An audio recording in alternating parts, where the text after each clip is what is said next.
So looking at the weather for the RORC Caribbean 600, the good news is it's looking windy, potentially record-breakingly windy.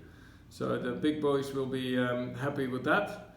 So we went through the weather, and here's a little summary of what we can expect this year. So the wind is a little bit further right than the traditional trades. So the traditional trades are between sort of northeast and southeast. And this year we're going to have more the northeast component. So for the start here, it's going to go along the edge of the island. And so we're looking probably to start and go straight along the cliffs, short tacking. Mm-hmm. Then around the corner it's always very busy with traffic, so it was a bit tactical. Typically there's a little bit more wind offshore, so first inshore along the cliffs, but then we have to decide when we go offshore. Then the next stretch across to Barbuda, the mark here, is very typical, because here the wind goes around Barbuda, and so it makes a bend. The same thing is initially here around Antigua. So now we have two features to play. And if we look at our track, typically what has been good is to be the first one to set a bigger sail and actually work slightly low of the rumble line, so that when we get into the lighter lift of winds here at the end, we have a good angle. So again, using this acceleration here in the beginning and being able to have a good angle coming into the mark. Now the next stretch should be then a run. So run all the way here to Nevis. And the big thing to avoid here is the lee of Antigua, which typically extends something like this.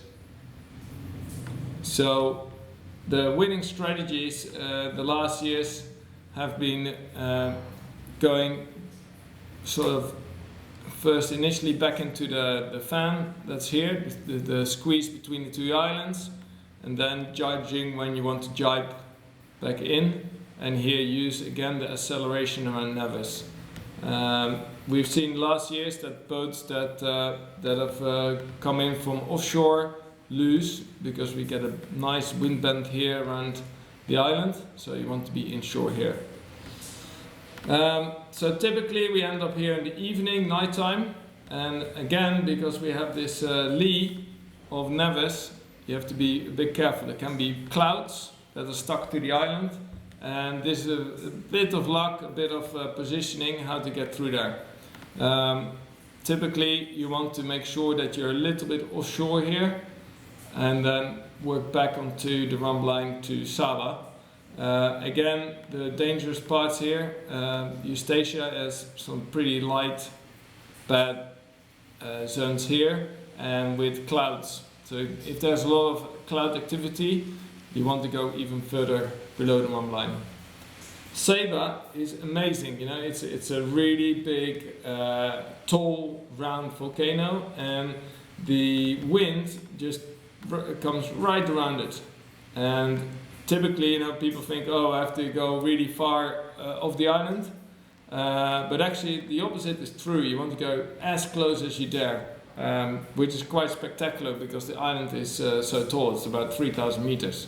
So you want to go really close in there so that you work the shift, and then it's a beat up to St. Bart's. Now there's two strategies there. One is if the wind is very far left and you get headed into here, it's better to be in the flat water here. But if the wind is a little bit further right, so if the wind is just a little bit more from here, it works to stay high. So that's a decision to make once we get closer there to judge what is the wind direction.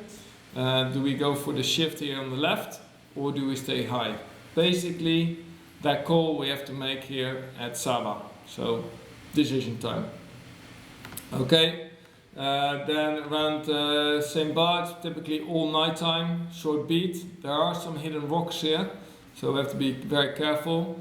and then this is a reach, and then a run to St. Martin. Again, St. Martin, big island, with quite a big lee, and initially you get good wind here, but the big question is, how do you end up there? This is quite a big lee and it's typically light, so even though boats inshore can look good early, typically in the past we've seen that a slightly more offshore track can work in this stage here. Boats can really get stuck here, so crucial point of the race and something to be aware of. Probably need to have plenty of people on deck. Okay, then other side of St. Martin is actually quite nice. It's a beat, and so it works well to play the high cliffs along the edge. So short tacking, even though everybody's asleep, I'm afraid. Up across here around Tintamara, and then it's much easier. Here is there's the fetch, especially with the wind this year looking a little bit more right.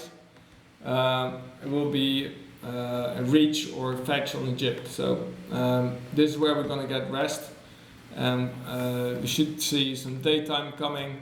So all of this we're just going to play rum line until we get to Montserrat. Okay, so part 2, we have had some rest here through the night on the fetch. There's some options here going down Montserrat. I don't really like it, because typically what happens here is we have to set up for the lee of Guadeloupe, famous lee. So the wind is like northeast, and actually it will go funnel around this corner and around here as well. Now the question is always the golden question: how close do you go? History has shown that actually going in close is typically the best. Why?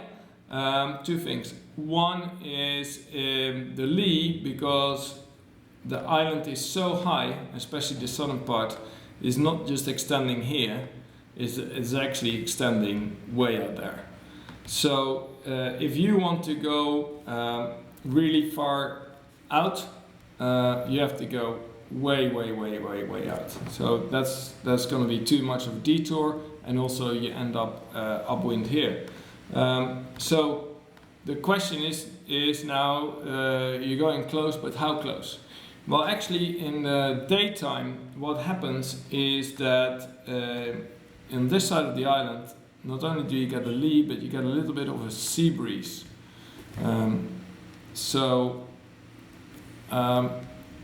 Where out here you have no wind, actually inshore you can get a westerly wind.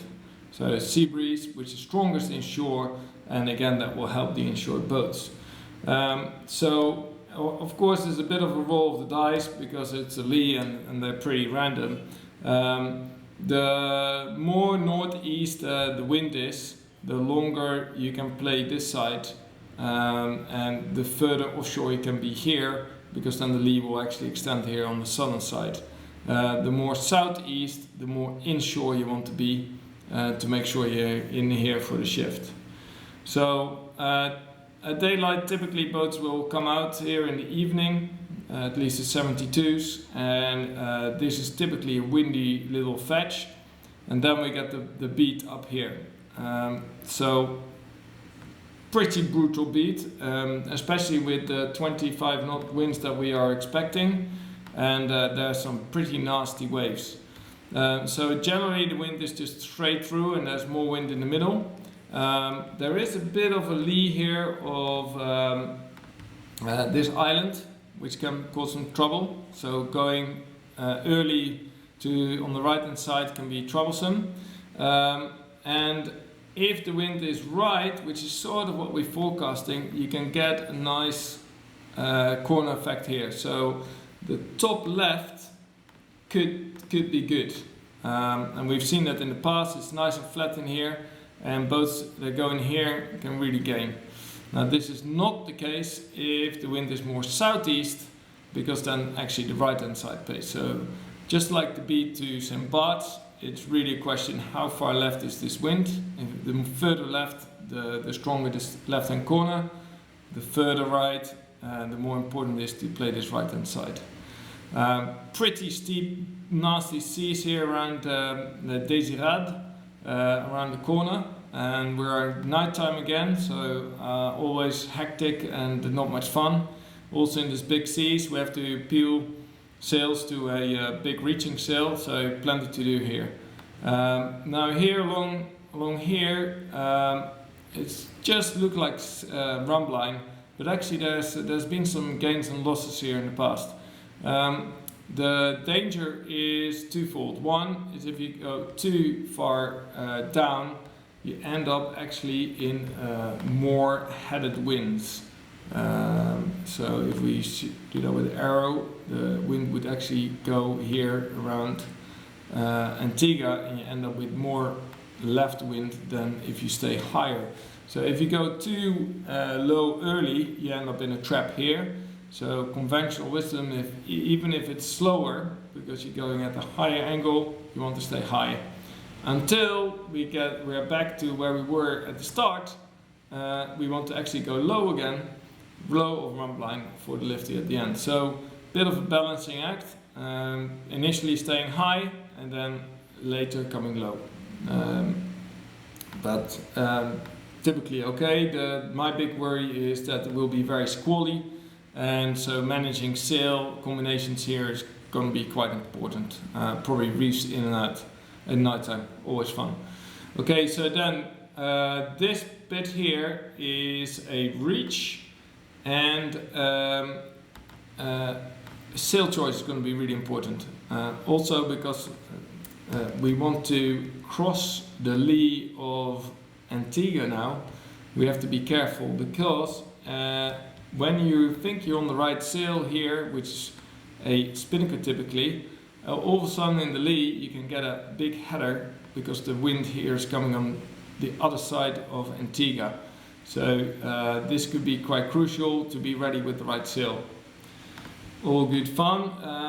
Daylight again, and this long brutal beat here to the finish is all fun and games.